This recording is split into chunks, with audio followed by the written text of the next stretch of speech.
Hello, hello. All right.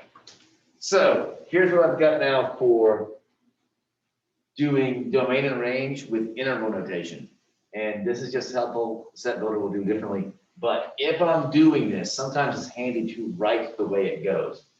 I'll show you what I mean. So like for domain, let's get some better colors. It's probably gonna make it a different, better color. Where's my little, I don't know where it is. Okay. So for domain, I'm gonna write it. Domain goes left to right. So I'm gonna write it left to right. So I'm over here. So domain, where does it start? Well, this guy has like an arrow, right? He keeps on going over and over and over again. And this side, he keeps on going over and over and over again, right? Forever and ever. So he goes from negative infinity all the way to infinity, right? I can't touch either, so it gets a curve, parenthesis, because I can't, if I think I'm at negative infinity, oops, I didn't go far enough, there's more over there, right? If I think I'm far enough to the left, there's still more. If I think I'm far enough to the right, there's still more. That's why they're parentheses. When it goes for range, I do the same thing, except now I'm going to turn myself sideways, right? And now I'm going to start where the graph starts. So I'm writing this way. I don't have anything, oops, until I hit 0. And I actually hit 0. So it gets a bracket. I keep mixing them up. It is not a parenthesis. It has corners. There we go. That's better, right?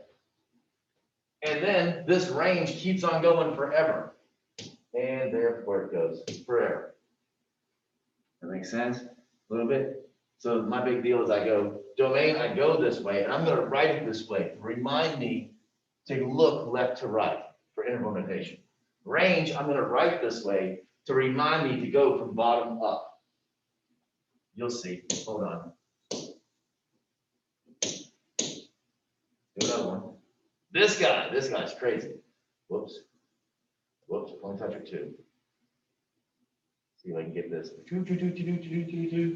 By the way, that's -1, and that is what, 3?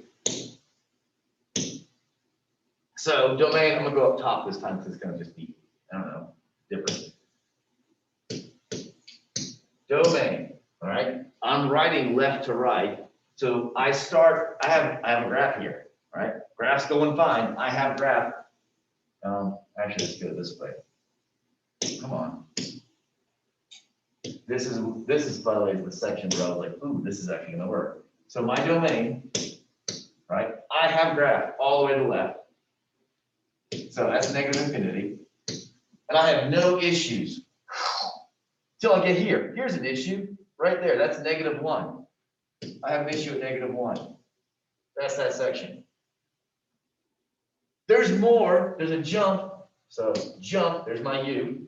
And then I have graph starting at -1, but I can't seem to touch it.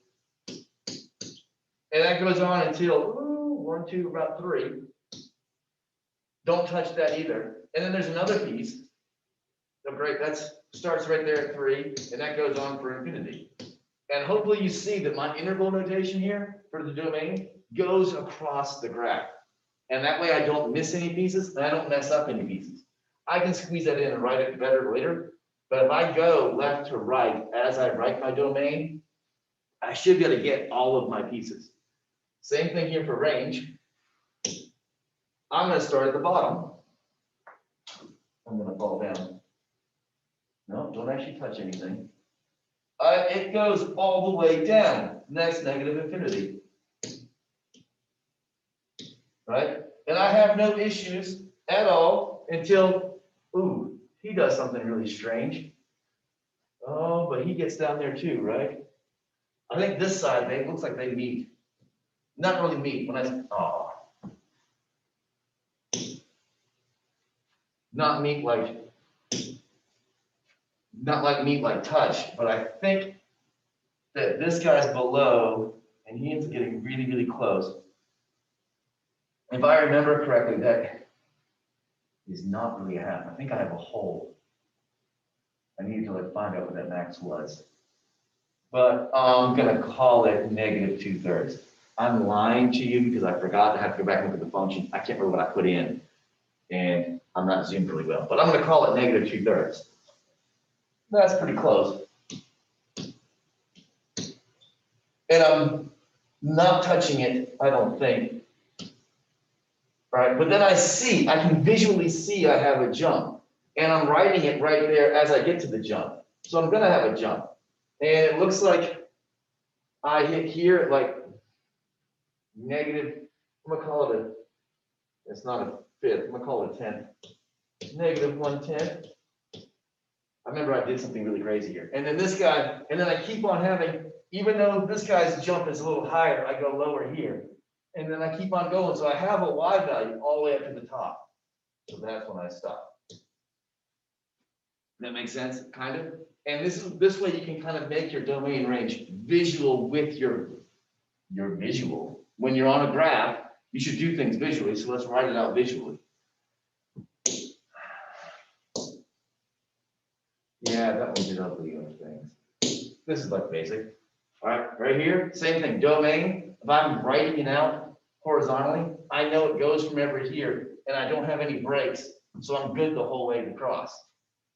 When I go to write it range and I go this way, I know I have nothing here. I know that flattens out and I don't start until I get here. And that kind of tells me, hey, I'm starting at 0 and I keep having a graph up there.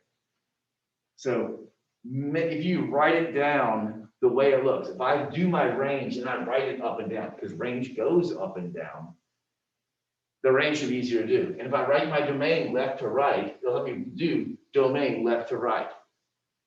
All right, that's our little bit of tidbit for today. Hopefully that's going to be helpful. Wrong button.